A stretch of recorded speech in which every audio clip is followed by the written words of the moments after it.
ça pousse dans votre jardin, parce que moi, j'ai des expériences où j'envoie la fréquence de la plante qui est dans le live, section Ayurveda, et ça fait pousser les arbres. C'est quand même un truc incroyable. Je n'ai pas assez de recul, hein. Je n'ai pas encore fait 10 000 expériences là-dessus, mais c'est assez incroyable. Ici, nous avons des graines de moringa. Pareil, bon pour l'élevage, bon pour les animaux, qui traitent l'eau. Réduit en poudre, ces graines traitent l'eau. Les feuilles, l'écorce, les racines, tout, au moins 300 pathologies. Je ne vais pas vous faire un cours là-dessus. Vous avez tout ce qu'il faut aujourd'hui sur Internet pour trouver ces vertus en quelques clics.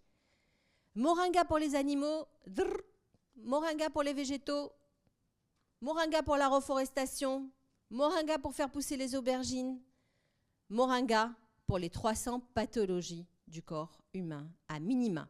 On l'appelle, moi j'ai un très mauvais anglais, je suis très désolée de ça d'ailleurs, parce que du coup ça m'empêche pas mal de communiquer, mais on l'appelle Nebedai en Wolof, au Sénégal, ce qui veut dire qui ne meurt jamais. Alors, bon pour tous les univers. L'univers de l'écosystème humain, l'univers de l'écosystème végétal, l'univers de l'écosystème animal. Et puis forcément, s'il est bon pour la terre, il est bon pour l'air.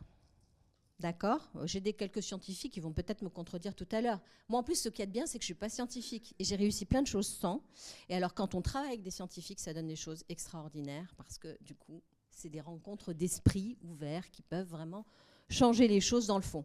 Alors, si vous voulez tester, moi, je ne suis pas donc scientifique, donc je ne vous dis pas vous êtes allergique, vous n'êtes pas allergique. Normalement, moringa, on est vraiment avec... Et je travaille vraiment avec 0% avec zéro contre-indication, mais il y a toujours des petits risques. Alors, vous le décortiquez et vous mangez la graine qui est à l'intérieur. Et on peut se faire des cures de 3, 4, 5. Il n'y a pas d'overdose de moringa dans les salades. Et on extrait l'huile. Et moi, chacune des huiles qu'on a extraites, elle porte un nom vibratoire. Donc, la Nîmes, c'est Pachamama. Et l'huile de moringa, c'est la liberté.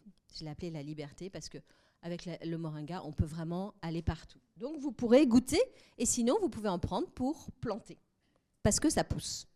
OK ?